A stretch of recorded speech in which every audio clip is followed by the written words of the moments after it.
ಇನ್ನು ಟ್ರಂಪ್ ಸುಂಕ ನೀತಿಗಳಿಂದಾಗಿ ಭಾರತ ಹಾಗೆ ಅಮೆರಿಕ ಸಂಬಂಧ ಹಳಸಿದೆ. ಈ ಮಧ್ಯೆ ಈಗ ಪ್ರಧಾನಿ ಮೋದಿ ಚೀನಾ ಪ್ರವಾಸವನ್ನ ಕೈಗೊಂಡಿರೋದು ಮಹತ್ವ ಪಡೆದುಕೊಂಡಿದೆ ಕೂಡ.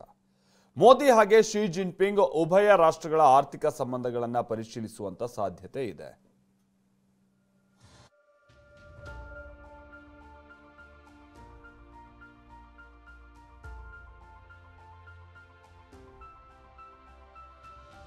ಏಳು ವರ್ಷದ ಬಳಿಕ ಚೀನಾಗೆ ಪ್ರಧಾನಿ ಮೋದಿ ಐತಿಹಾಸಿಕ ಭೇಟಿ.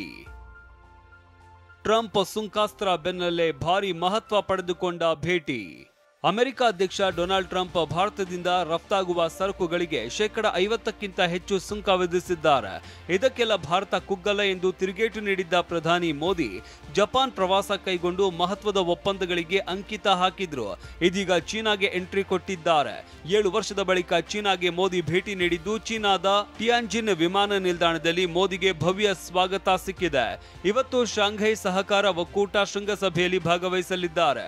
ಗಡಿ ಸಂಘರ್ಷದಿಂದ ಹದಗೆಟ್ಟಿದ್ದ ಭಾರತ ಚೀನಾ ಸಂಬಂಧ ಈಗ ಅಮೆರಿಕ ಸುಂಕಾಸ್ತ್ರದ ಕಾರಣ ಎರಡೂ ದೇಶಗಳನ್ನ ಒಗ್ಗೂಡಿಸ್ತಾ ಇದೆ.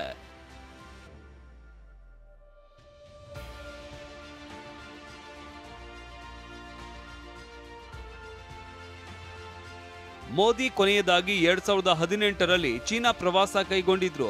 ಈಗ ಮೋದಿ ಭೇಟಿ ಉಭಯ ದೇಶಗಳ ರಾಜತಾಂತ್ರಿಕ ಸಂಬಂಧ ಸುಧಾರಣೆಗೆ ಮಹತ್ವದ ಹೆಜ್ಜೆಯಾಗಲಿದೆ. ಟಿಯಾನ್ಜಿನ್ ನಗರದಲ್ಲಿ 2 ದಿನ ಐತಿಹಾಸಿಕ ಶಾಂಘೈ ಸಹಕಾರ ಒಕ್ಕೂಟದ ಶೃಂಗಸಭೆ ನಡೆಯಲಿದೆ.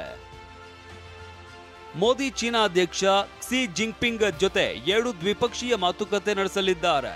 ಕಳೆದ ವರ್ಷ ರಷ್ಯಾದ ಕಜಾನ್ನಲ್ಲಿನ ಬ್ರಿಕ್ಸ್ ಸಮ್ಮೇಳನದಲ್ಲಿ ಉಭಯ ನಾಯಕರು ಭೇಟಿಯಾಗಿದ್ರು. ಈ ಬಾರಿಯ ಎಸ್ಸಿಒ ಶೃಂಗಸಭೆಯಲ್ಲಿ ಮೋದಿ ರಷ್ಯಾ ಅಧ್ಯಕ್ಷ ವ್ಲಾಡಿಮಿರ್ ಪುಟಿನ್ ಜೊತೆ ಪ್ರತ್ಯೇಕ ಸಭೆ ನಡೆಸಲಿದ್ದಾರೆ.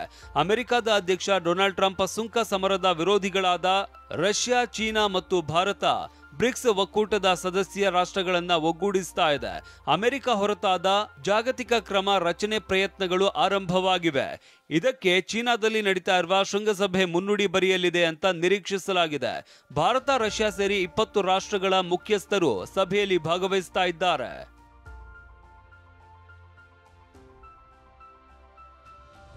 ಒಟ್ಟಾರೆ ಅಮೆರಿಕಾಗೆ ಪಾಠ ಕಲಿಸೋದಕ್ಕೆ ಭಾರತ, ಚೀನಾ ಮತ್ತು ರಷ್ಯಾ ಒಗ್ಗೂಡ್ತಾ ಇವೆ.